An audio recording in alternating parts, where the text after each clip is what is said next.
So I'm trying to practice the last name, Emmy. Very well. So let me see. I have my pleasure to introduce Emmy Legakis. She has been caregiver for her veteran for the last 15 years. Emmy has obtained a bachelor's degree in education and associate degree in emergency services. Throughout her life, she has strived to better herself and those around her. As a caregiver, she is constantly researching new ways to help improve her veterans' health. Not only does she advocate for her veteran, but also for other veterans' caregivers. Emmy is also a caregiver mentor for the VA. She volunteers at the Orlando VA and in collaboration with the Comprehensive Caregiver Program, organize activities to help caregivers with moments of relaxation and joy, thereby refreshing and energizing the caregivers who are continuously caring for our veterans. So please, Emmy, come here.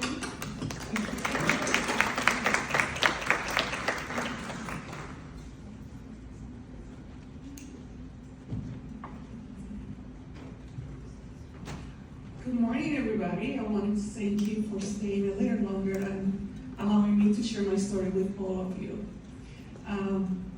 Emmy Legakis. I married my husband Steve. He's an Army veteran, 16 years. We have been married about 20 years now. Out of that 20 years, I have been a caregiver for 15 years. He has anterograde amnesia. He wakes up every day to the summer of 2010, meaning that he has been married for 5 years. I have been married for 20, which makes it a little challenging and fun sometimes because he's still in the honeymoon and still in the come on, let's go to the car, we have to get this appointment. So it's challenging, it's a roller coaster, as you all know. We all have our days. When we got married, and I can tell you my journey without telling you half of his history. When we got married, I only get from a couple of friends saying like, he has some bad nightmares, girl, and be careful because when he's gone, you don't know how he's going to talk when he's back. And we're like, okay, I didn't even know he was a veteran at that point. So it's like, okay, that's weird. And then I found out he was a veteran, and his mother shared about the nightmares, and that he has these fevers that will come and go, but I should be okay. It's fine. It's always fine. So on 2010, he had these fevers that lasted 4 days at 102, 104, causing damage on the total damage on the hippocampus, and more damage on the hypothalamus. It took the VA about 3 years to be able to have a almost complete problem list. On some of that, I have to share that he had flashbacks, which if we have any combat veteran caregivers here, we know that they come out of nowhere, and we only have those little tales to let us know, okay, it's coming. Could be facial expressions, could be hand ties, could be the gait as they're walking. We have 9 terrors. They're very much fun. They're not just nightmares, we act out our nightmares, which sometimes you have to react very quick, sometimes you just don't get the time to react. I was even had the pressure that I had this medicine that for him to sleep better and not have nightmares, I had to give it to him every 3 hours, 3 times at night, so he can sleep better. And I did that for 5 years. So you guys know I'm very self-aware of sleep deprivation. I was a mess. Every now and then it still comes out. I was the one that went to the back closet, put a pillow in my mouth and started crying and screaming. Refresh, back on stage, let's take care of my veteran. And still go and keep going. And we do that out of loyalty, we do that out of love. Because on the worst day of our veterans, we still see their eyes, and then we see the man we married, the person we love, our son, our daughter, whoever we're taking care of. And we do it out of that loyalty and love. But the same way that we had loyalty and love for our veterans, you have to have loyalty and love for yourself too. And this is where my story starts, really. How do I learn to do that?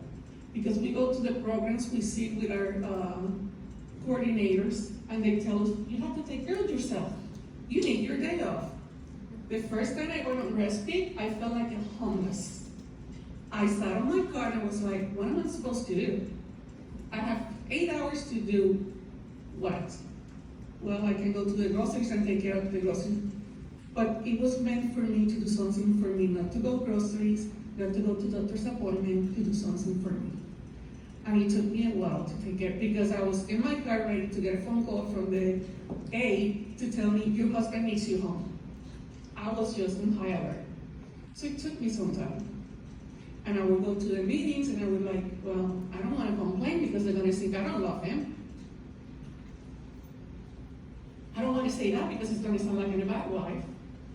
But then I finally talked to them and I got one for therapist, one of many, because there's a couple of them here.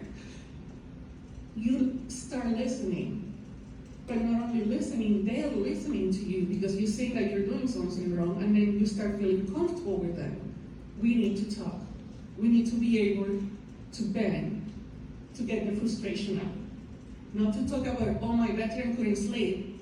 So like, I'm frustrated because I couldn't sleep without feeling guilty. And we can do that because we are in a community that we know we feel like that, and we're not going to judge you for saying, oh my God, it was so challenging today. And once I learned that I was able to talk without feeling judged, that I was a bad wife, that I did, it made it easier. But I had to be ready to know that I can talk. And please know that you guys can talk. It's okay to say that you're frustrated, because just like a tea kettle, until that vapor comes out, until that steam comes out, you won't be able to spill your tea. So know that you can talk. You have the program for that. One of my therapists says, write a journal. So I felt like a journal, it's just gonna be like angry writing. I wrote a journal. But then I decided I'm not gonna write a journal just write frustrations on my journal. Because I didn't want my veterans to find out my book and say like, oh my God, I wrote it saying this experience happened, but I wanted to, if you read my book, you will go like, she's learning from it. You have to heal from it. So when you write a frustration in your journal, also write, how could I grow from that? How, if Amy's reading my journal, can see she's working on getting better. And those are the little steps that we need to feel better, to renew ourselves, to refresh, to heal. I'm not alone with my husband, it's just the two of us. I literally have no one that I can go like, hey, he had a nightmare yesterday and on the trash and I didn't move right away, so I got hit by the ear. If you go outside your caregiver group, they're gonna say, spousal abuse, he's hitting you, oh my God. If you're talking to a caregiver, it's like, oh my gosh, he's still having night terrors, what happened? And then we feel we can talk. So how you feel when you can talk to somebody that understands a night terror, that understands a flashback? Talk to us, we're here. And that's when I started to bring you know what, I went to school for recreational therapy. I like dancing, I like relaxation. I know how to do a little bit of movement and balance. I can bring that to the program. I'm not licensed to listen and bring you, well, this is what you need to do. But I guess like, you know what, let's do some movement exercises. Let's just move all that energy that is just tight here in our stomach and let us relax. And once you do that, then you feel comfortable. It's like, you know, I was having a bad day, but I feel so much better today. Movement brings us happy endorphins. Just let's bring it up.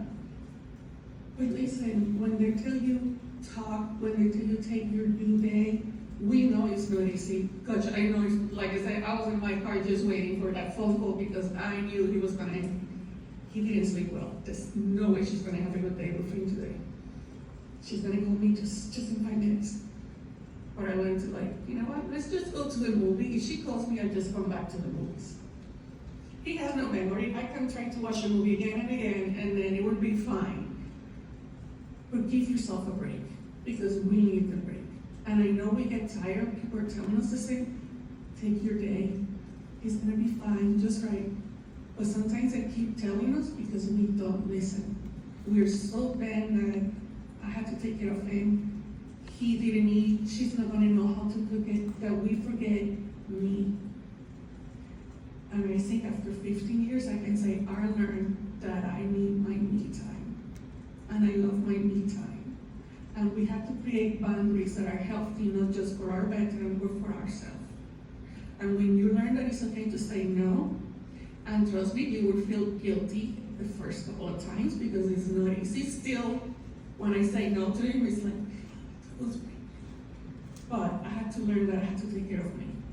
And for me to do better for him, I need to do okay. I was so stressed out during those 5 years that I was not sleeping that I developed an immune disease.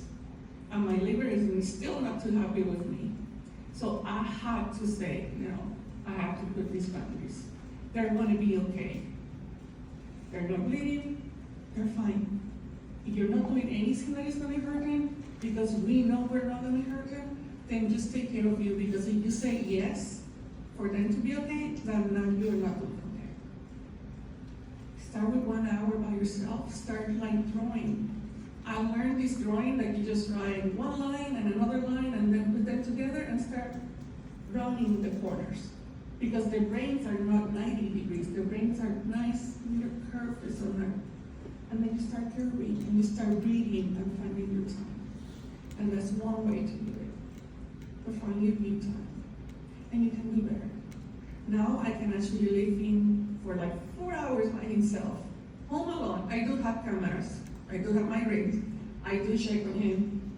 But he can be alone up to like 2, 3, 4 hours by himself. We don't need going like, oh my God, I have to be home. It took time. It was not easy, but it can be done. Don't take 15 years like I did. Just call one of the girls and a caregiver mentor, just say, hey Michelle, can I talk to Emmy? Because we know. And you're not going to feel judged by any of the people here. We know how it is. Don't feel that you're guilty. Once you stop knowing that it's not your fault, this is okay, it's going to be fun. And if you're talking about guilty, I said it was my fault that he lost his memory. Because I went to paramedic school. I knew better about living the fevers for 4 days. But he's an adult. He said he didn't want to go to the hospital. I called the paramedics. He told them no. He's an adult. It was nothing I can do. But it took time to learn that it was not my fault. And he's okay. And look at me now. Now I can talk to you guys and say, we can do this together. You're not alone. So just know that we're here. And we can do it. We're warriors. So with all that, I want to say thank you. If you have any questions, I will be around. And you guys are wonderful warriors. Don't forget that. You're strong physically and mentally. And when you feel like you can do it, just like people that go skiing, they fall in the snow and they dust the snow and keep going, that's what we do, because we can do it. And we're here to help. Thank you for listening.